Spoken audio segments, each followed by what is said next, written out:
দুপুরের শেষ প্রহর। বিল্টু ছিপ ফেলে পুকুর ঘাটে বসে আছে। শীতের বেলা, তাই রোদের তেজ কম।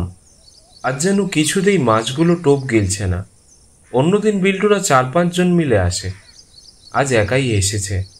ও দেখল পুকুরের মাঝখানে কি যেন একটা ভাসছে, গোল বলের মতো, বেশ চকচক করছে। ও জলে নেমে জিনিসটার দিকে এগিয়ে গেল। একটু এগোতেই কে যেন ওর পা টেনে ধরল।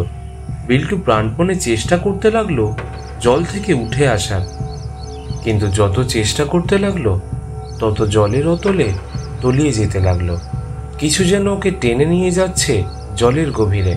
কয়েক মুহূর্ত পরে ঘাটে শুধুই পড়ে রইল বিল্টুর ছিপ বড়শি, আর ওর প্রাণহীন দেহটা তলিয়ে গেছে পুকুরের গভীরে।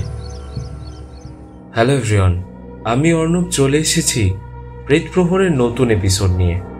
আজ আপনারা শুনবেন পানিমুড়ার কথা। পানিমুড়া হলো জলের ভূত। যারা জলে ডুবে মারা গেছে তারা সাধারণত এই ভূত হয়। এরা প্রচণ্ড অশান্ত এবং হিংস্র প্রকৃতির ভূত। অনেক লোককথায় পানিমুড়ার মাথা কুমিরের মতো আর দেহ মানুষের মতো। আবার কোনো কোনো লোককথায় এদের দেহ মানুষের মতো হলেও মাথায় কোনো চুল থাকে না, সারা দেহে লোম থাকে না, এমনকি ভ্রুও থাকে না। পুকুর দিঘিতে এরা বাস করে। একা ব্যক্তি বা শিশুকে ভুলিয়ে জলে নিয়ে গিয়ে ডুবিয়ে হত্যা করে। কখনো কখনো পা টেনে ধরে শিকারকে নিয়ে যায় অতল গভীর জলে। তাকে হত্যা করে তার শরীরে ভর করে তার বাড়িতে উপস্থিত হয় এবং ক্রমে তার বাড়ির লোককেও মেরে ফেলে।